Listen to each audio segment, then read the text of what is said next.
সুপ্রভাত বন্ধুরা, আজকের দিনটা শুরু হয়েছিল হরিয়ানার কুরুক্ষেত্র থেকে, কিন্তু দিনের শেষে আমাদেরকে পৌঁছাতে হবে পাঞ্জাব পেরিয়ে চণ্ডীগড়ে। এটা আমার ভারত ভ্রমণের 196তম দিন।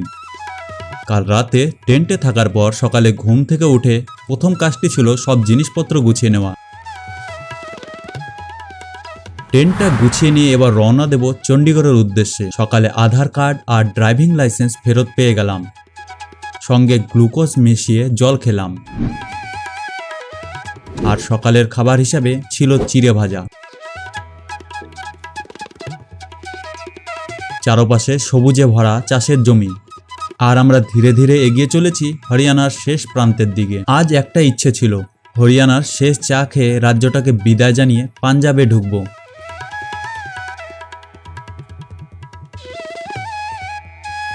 আম্বালা ক্যান্টে এসে ফ্লাইওভার পার হলাম। পাশেই দেখা হয়ে গেল আম্বালা রেলওয়ে স্টেশন। এরপর মাথায় একটা চ্যালেঞ্জ নিয়ে ফেললাম, পাঞ্জাবে না ঢোকা পর্যন্ত রাস্তায় আর কিছু খাবো না। কিন্তু এই চ্যালেঞ্জই যে পরে আমার ওপরে এতটা ভারী হয়ে যাবে তখনও বুঝিনি। রাস্তা থেকে একদিকে চলে গেল চণ্ডীগড়ের পথ, অন্যদিকে লুধিয়ানা। আমরা NH-44 ধরে এগিয়ে চললাম চণ্ডীগড়ের দিকে।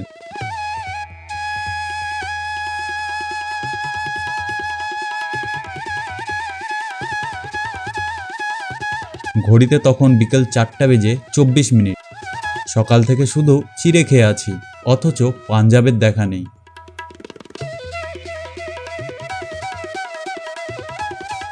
প্রচণ্ড খিদে পেয়ে তখন মনে হচ্ছিল এই চ্যালেঞ্জটা না নিলেই ভালো হতো। অবশেষে পাঞ্জাবে ঢুকে একটা খাবারের হোটেল পেলাম। সময় তখন বিকাল 5:05। সামনে ছোট একটা বালতি ডাল। চলুন পেট ভরে খেয়ে নেই।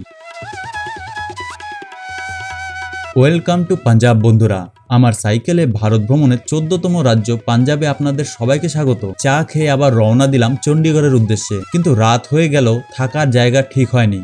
এবার একটা পেট্রোল পাম্পে থাকার জন্য অনুরোধ করেছিলাম, কিন্তু সেখানেও থাকার অনুমতি পেলাম না। শেষ পর্যন্ত 9:29 আমরা পৌঁছে গেলাম চণ্ডীগড়ে। হোটেলের ভাড়া শুনে বুঝলাম এখানে থাকা বেশ খরচের ব্যাপার। ঠিক তখনই একজন দাদার সঙ্গে দেখা হলো। দাদা আমাদের পরিস্থিতি বুঝে নিজের রুমে থাকার ব্যবস্থা করে দিলেন, এমনকি রাতে খাওয়ালেন। দিনের শেষে এই সাহায্যটা সত্যি অনেক বড় পাওয়া।